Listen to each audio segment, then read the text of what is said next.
ಬಸವಲಿಂಗಾಯ ನಮಃ. ಓಂ ನಮಃ ಶಿವಾಯ. ಆತ್ಮೀಯರೆಲ್ಲರಿಗೂ ಶರಣಾರ್ಥಿಗಳು. ನಾನು ನಿಮ್ಮ ಯೋಗ ಗುರು ವೈದ್ಯ ಶ್ರೀ ಚನ್ನಬಸವಣ್ಣ.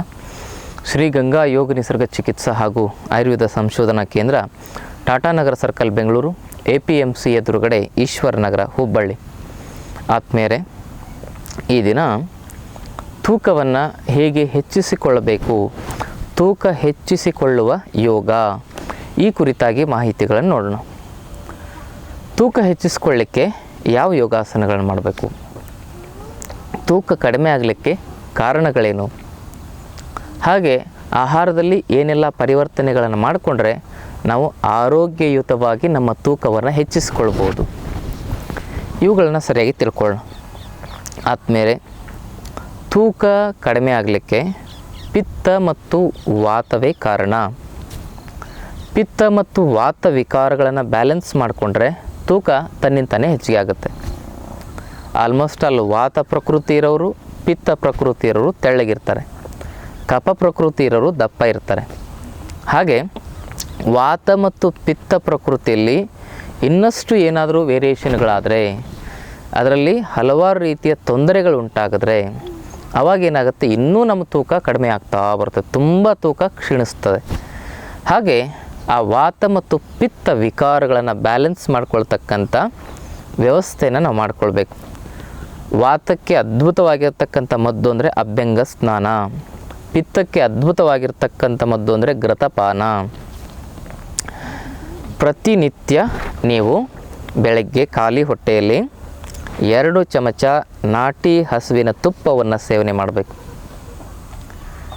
ಮತ್ತು ಅದರ ಜೊತೆಗೆ ನೆನೆಸಿದ 4 ರಿಂದ 6 ಬಾದಾಮಿ, 4 ರಿಂದ 6 ಗೋಡಂಬಿ, ಒಂದು 10-15 ಖರ್ಜೂರ, ಅದರ ಜೊತೆಗೆ ಭಾಳ ಮುಖ್ಯವಾಗಿ ಈ ಒಂದು ಅಂಜೀರ ಅಂತ ಬರ್ತದೆ, ಅದನ್ನು 2 ರಿಂದ 3 ಇವೆಲ್ಲವನ್ನು ನೆನೆಸಿ ಬೆಳಗ್ಗೆ ಎದ್ದು ಆ ತುಪ್ಪದ ಸೇವನೆಯ ನಂತರ ಅರ್ಧ ಗಂಟೆಯ ನಂತರ, ತುಪ್ಪವನ್ನು 6 ಗಂಟೆಗೆ ಸೇವನೆ ಮಾಡಿ, ಇದನ್ನು 6:30ಗೆ ಸೇವನೆ ಮಾಡಿ.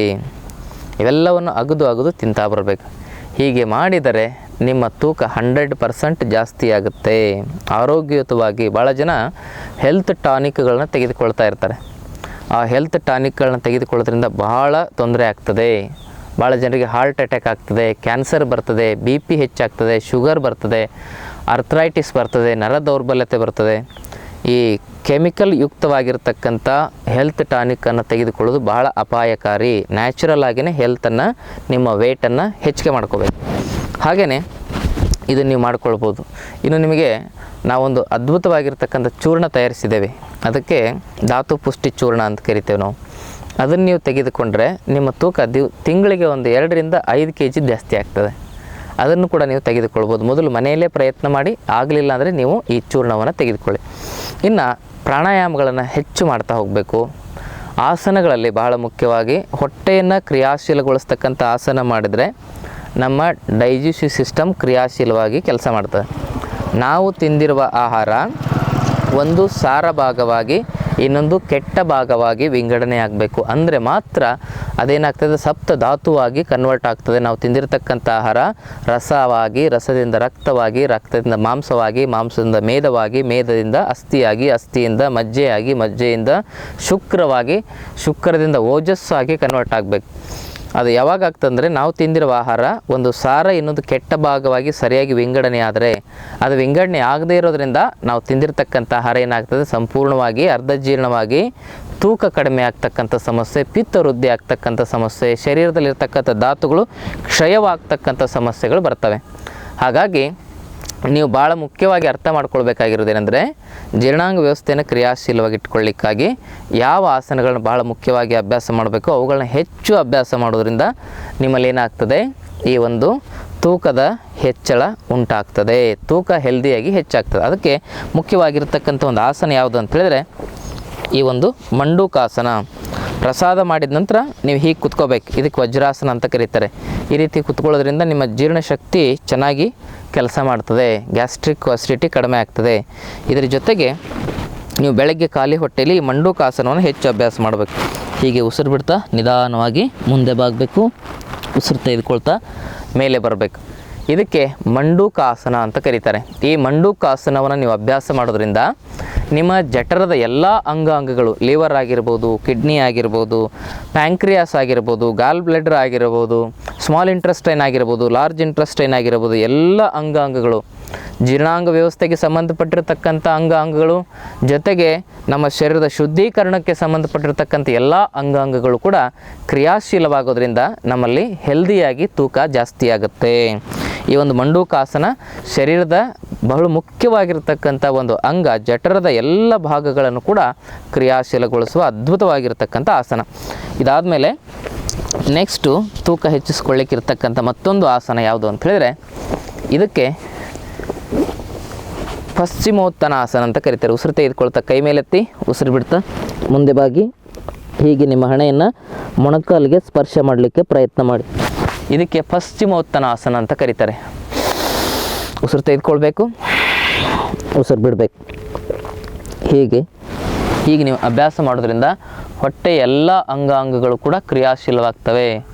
ಇದರಿಂದ ನಮ್ಮ ವೀರ್ಯ ವೃದ್ಧಿ ಆಗ್ತದೆ. ಈ ಆಸನಕ್ಕೆ ಬ್ರಹ್ಮಚರ್ಯಾಸನ ಅಂತ ಕರೀತಾರೆ. ಬ್ರಹ್ಮಚರ್ಯದ ಶಕ್ತಿಯಿಂದ ನಮ್ಮ ಶರೀರದಲ್ಲಿ ಏನಾಗ್ತದೆ ಅಂತ ಹೇಳಿದರೆ, ಧಾತುಕ್ಷಯ ಏನಾಗ್ತದೆ, ಕಡಿಮೆ ಆಗ್ತದೆ. ಧಾತುಕ್ಷಯ ನಿಲ್ತದೆ. ಧಾತುಕ್ಷಯ ನಿಂತಾಗ ನಮ್ಮಲ್ಲಿ ಏನಾಗ್ತದೆ ಅಂತ ಹೇಳಿದ್ರೆ ಬಹಳ ಮುಖ್ಯವಾಗಿ ತೂಕ ಹೆಚ್ಚಿಗೆ ಆಗ್ತದೆ. ಇಲ್ಲಾಂದರೆ ಧಾತುಗಳು ಕ್ಷಯವಾಗ್ತಾ ಹೋದಂಗೆ ತೂಕ ಕಡಿಮೆ ಆಗ್ತಾ ಬರ್ತದೆ. ಶರೀರದ ಒಂದು ಶಕ್ತಿನೂ ಕೂಡ ಕ್ಷೀಣಿಸ್ತಾ ಹೋಗ್ತದೆ. ಅದಕ್ಕೆ ಭಾಳ ಮುಖ್ಯವಾಗಿ ಬ್ರಹ್ಮಚರ್ಯವನ್ನು ಜಾಗೃತಪಡಿಸ್ತಕ್ಕಂಥ ಪಶ್ಚಿಮೋತ್ತನಾಸನವನ್ನು ನೀವು 10 ರಿಂದ 15 ನಿಮಿಷ, ಮಂಡೂಕಾಸನವನ್ನು 10 ರಿಂದ 15 ನಿಮಿಷ ಅಭ್ಯಾಸ ಮಾಡ್ತಾ ಜೊತೆಗೆ ಶಿವಾಸನವನ್ನು ಮಾಡಬೇಕು. ಶಿವಾಸನ ಅಂದರೆ ಅಂಗಾತ ಮಲಗಿ ಇಡೀ ಶರೀರವನ್ನು ಗಮನಿಸ್ತಾ ಹೋಗಬೇಕು. ಇಡೀ ಶರೀರದ ಎಲ್ಲ ಅಂಗಾಂಗಗಳನ್ನು ಗಮನಿಸ್ತಾ ಹೋಗಬೇಕು. ದೀರ್ಘವಾದ ಶ್ವಾಸ ಪ್ರಶ್ವಾಸವನ್ನು ಮಾಡಬೇಕು. ಇವುಗಳನ್ನ ಮಾಡ್ತಾ ಹೋಗೋದ್ರಿಂದ ನಿಮ್ಮ ಶರೀರದಲ್ಲಿ ಹೆಲ್ದಿಯಾಗಿ ತೂಕ ಜಾಸ್ತಿ ಆಗುತ್ತೆ. ಆತ್ಮೀಯರೇ, ಇನ್ನು ನಾಡಿಶೋಧನದಲ್ಲಿ ಚಂದ್ರಭೇದನ ನಾಡಿಶೋಧನವನ್ನು ಮಾಡೋದ್ರಿಂದ ನಿಮ್ಮಲ್ಲಿ ಏನಾಗುತ್ತೆ ಅಂತ ಹೇಳಿದರೆ ಪಿತ್ತ ವೃದ್ಧಿಯ ಒಂದು ಸಮಸ್ಯೆ ಕಡಿಮೆ ಆಗ್ತದೆ. ಈ ಒಂದು ಬಲಭಾಗದ ನಾಸಿಕಾಗ್ರ ಹೆಚ್ಚು ಕ್ರಿಯಾಶೀಲವಾಗಿದ್ದಾಗ, ಸೂರ್ಯನಡೆ ಹೆಚ್ಚು ಕ್ರಿಯಾಶೀಲವಾಗಿದ್ದಾಗ ಪಿತ್ತ ವೃದ್ಧಿಯಾಗಿರುತ್ತೆ. ಆದ್ದರಿಂದ ನೀವು ತೆಳ್ಳಗಾಗ್ತಾ ಇರ್ತೀರ. ಅದಕ್ಕೆ ನೀವು ಎಡಭಾಗದ ನಾಸಿಕಾಗ್ರವನ್ನು ಹೆಚ್ಚು ಕ್ರಿಯಾಶೀಲ ಮಾಡಿಕೊಳ್ತಕ್ಕಂಥ ಒಂದು ಅಭ್ಯಾಸವಾಗಿರ್ತಕ್ಕಂಥ ಚಂದ್ರಭೇದನ ನಾಡಿಶೋಧನವನ್ನು ಮಾಡೋದ್ರಿಂದ ನಿಮ್ಮ ತೂಕ ಏನಾಗುತ್ತೆ ಅಂದರೆ ನ್ಯಾಚುರಲ್ ಆಗಿಯೇ ಹೆಚ್ಚಾಗ್ತಾ ಹೋಗ್ತದೆ. ಇದನ್ನು ನೀವು ಅಭ್ಯಾಸ ಮಾಡ್ತಾ ಹೋಗಬೇಕು. ಹೇಗೆ ಚಂದ್ರಭೇದನ ಅಂದರೆ, ನೀವು ಭಾಳ ಮುಖ್ಯವಾಗಿ ಹೀಗೆ ಕುತ್ಕೋಬೇಕು, ಸಮಾನ ಮುದ್ರೆಯನ್ನು ಮಾಡ್ಕೊಳ್ಬೇಕು, ದೀರ್ಘವಾಗಿ ಎಡಗಡೆಯಿಂದ ಉಸಿರು ಬಿಡಬೇಕು, ನಿಧಾನವಾಗಿ ಎಡಗಡೆಯಿಂದ ಉಸಿರು ತೆಗೆದುಕೊಳ್ಬೇಕು, ಎಡಗಡೆಯಿಂದ ಬಿಡಬೇಕು, ಎಡಗಡೆಯಿಂದ ತೆಗೆದುಕೊಳ್ಬೇಕು. ಹೀಗೆ ಒಂದು 10 ರಿಂದ 15 ನಿಮಿಷ ಅಭ್ಯಾಸ ಮಾಡಬೇಕು.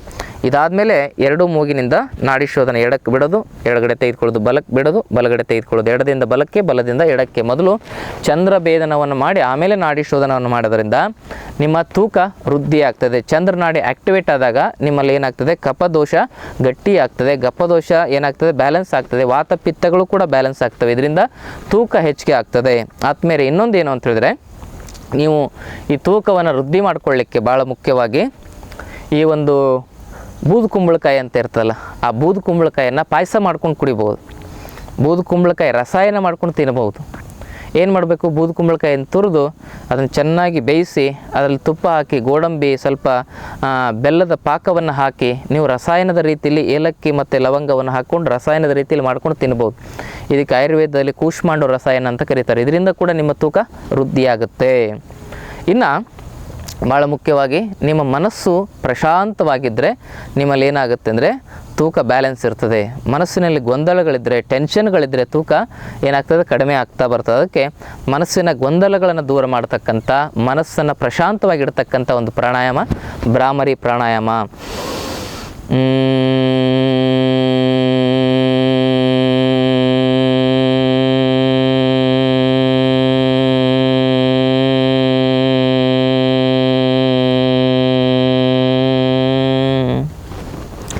ಹೀಗೆ ಮಾಡಬೇಕು. ಇದರಿಂದ ಮನಸ್ಸು ಪ್ರಶಾಂತವಾಗುತ್ತೆ, ಕಂಠ ಶುದ್ಧಿಯಾಗುತ್ತೆ, ಥೈರಾಯ್ಡ್ ಗ್ರಂಥಿ ಕ್ರಿಯಾಶೀಲವಾಗುತ್ತೆ. ಕೆಲವು ಜನರಿಗೆ ಥೈರಾಯ್ಡ್ ಸಮಸ್ಯೆಯಿಂದನೂ ಕೂಡ ತೂಕ ಕಡಿಮೆ ಆಗ್ತಾ ಇರುತ್ತೆ. ಈ ಈ ಭ್ರಾಮರಿ ಪ್ರಾಣಾಯಾಮ ಮಾಡೋದ್ರಿಂದ ಕಂಠಕೇಂದ್ರ, ಭ್ರೂಮಧ್ಯ, ಸಹಸ್ರಾರ ಚಕ್ರ, ಪಶ್ಚಿಮ ಚಕ್ರ, ಶಿಖಾಚಕ್ರಗಳೆಲ್ಲವೂ ಕೂಡ ಕ್ರಿಯಾಶೀಲವಾಗಿ ನಮ್ಮಲ್ಲಿ ಏನಾಗುತ್ತೆ ಅಂತ ಹೇಳಿದರೆ ಡಕ್ಟ್ಲೆಸ್ ಗ್ಲ್ಯಾಂಡ್ಗಳ ವಿಕಾರಗಳು ದೂರ ಆಗ್ತವೆ. ಇದರಿಂದ ನಮ್ಮಲ್ಲಿ ತೂಕದ ಕೊರತೆ ಏನಾಗ್ತದೆ ಸಂಪೂರ್ಣವಾಗಿ ನಿವಾರಣೆ ಆಗ್ತದೆ. ತೂಕ ಬಲಿಷ್ಠವಾದ ರೀತಿಯಲ್ಲಿ ಪ್ರಭಾವಕಾರಿಯಾಗಿರ್ತಕ್ಕಂಥ ಒಂದು ವ್ಯವಸ್ಥೆಯಲ್ಲಿ ವೃದ್ಧಿಯಾಗುತ್ತೆ. ಹೀಗೆ ನಾಡಿ ಶೋಧನ, ಚಂದ್ರಭೇದನ ನಾಡಿ ಶೋಧನದಿಂದ ಜೊತೆಗೆ ಎರಡೂ ಮೂಗಿನ ಹೊಳ್ಳೆಯಿಂದ ನಾಡಿ ಶೋಧನದ ಅಭ್ಯಾಸ, ಇದಾದಮೇಲೆ ಭ್ರಾಮರಿ ಪ್ರಾಣಾಯಾಮದ ಅಭ್ಯಾಸ, ಮಂಡೂಕಾಸನದ ಅಭ್ಯಾಸ, ಪಶ್ಚಿಮೋತ್ತನಾಸನದ ಅಭ್ಯಾಸವನ್ನು ಮಾಡೋದ್ರಿಂದ ನಮ್ಮಲ್ಲಿ ಜಠರಾಗ್ನಿಯೂ ಕ್ರಿಯಾಶೀಲವಾಗುತ್ತೆ, ಜೊತೆಗೆ ನಮ್ಮ ತೂಕನೂ ವೃದ್ಧಿಯಾಗುತ್ತೆ. ಮತ್ತು ಕಪಾಲಭಾತಿಯನ್ನು ಕೂಡ ನೀವು ಮಾಡ್ಬೋದು. ಕಪಾಲಭಾತಿಯನ್ನು ನೇರವಾಗಿ ಕುತ್ಕೊಂಡು ನೀವು ಅಭ್ಯಾಸವನ್ನು ಮಾಡಬೇಕಾಗ್ತದೆ. ಪ್ರಾಣ ಮುದ್ರೆಯಲ್ಲಿ ಮಾಡಬೇಕು. ಕಿರುಬೆರಳು, ಉಂಗುರು ಬೆರಳು, ಹೆಬ್ಬೆರಳನ್ನು ಜೋಡಿಸ್ಕೊಂಡು, ಕಿರುಬೆರಳು, ಉಂಗುರು ಬೆರಳು, ಹೆಬ್ಬೆರಳನ್ನು ಜೋಡಿಸ್ಕೋಬೇಕು. ಇದಕ್ಕೆ ಪ್ರಾಣ ಮುದ್ರೆ ಅಂತ ಕರೀತಾರೆ. ಹೀಗೆ ಕುತ್ಕೊಂಡು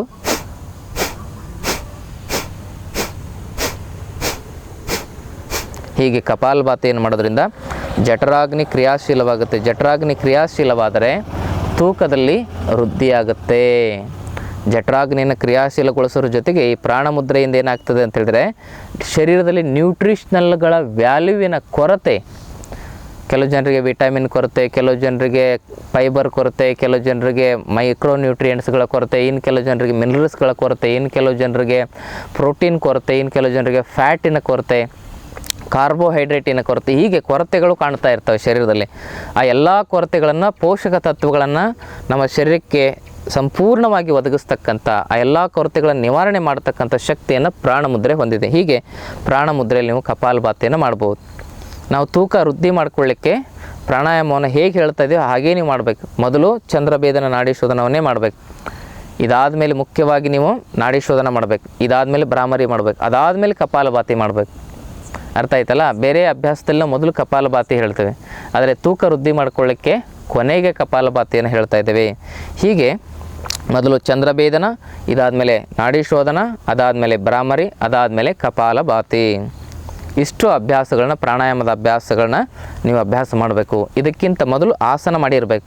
ಮಂಡೂಕಾಸನ ಮತ್ತು ಪಶ್ಚಿಮೋತ್ತನಾಸನವನ್ನು ಮಾಡಿ ರಿಲ್ಯಾಕ್ಸೇಷನ್ ಮಾಡಿ ಇವೆಲ್ಲ ಪ್ರಾಣಾಯಾಮಗಳನ್ನು ಸರಿಯಾಗಿ ನೀವು ಮಾಡೋದರಿಂದ ನಿಮ್ಮಲ್ಲಿ ಈ ಒಂದು ತೂಕ ವೃದ್ಧಿಯ ಒಂದು ಸಮಸ್ಯೆ ಏನಾಗುತ್ತೆ ಸಂಪೂರ್ಣವಾಗಿ ನಿವಾರಣೆ ಆಗ್ತದೆ. ಆತ್ಮೀಯರೇ, ಇನ್ನೊಂದು ವಿಶೇಷ ಸೂಚನೆ ಏನು ಅಂದರೆ, ಈ ರೀತಿ ಆರೋಗ್ಯಕರವಾಗಿರ್ತಕ್ಕಂಥ ವಿಚಾರಗಳನ್ನ ಹರಡ್ತಾ ಇರತಕ್ಕಂಥ ಈ ಒಂದು ಚಾನಲ್ ಆಯುರ್ವೇದ ಟಿಪ್ಸ್ ಇನ್ ಕನ್ನಡ ಅಂತಕ್ಕಂಥ ಈ ಒಂದು ಚಾನಲನ್ನು ನೀವೆಲ್ಲರೂ ಬೆಂಬಲಿಸಬೇಕು.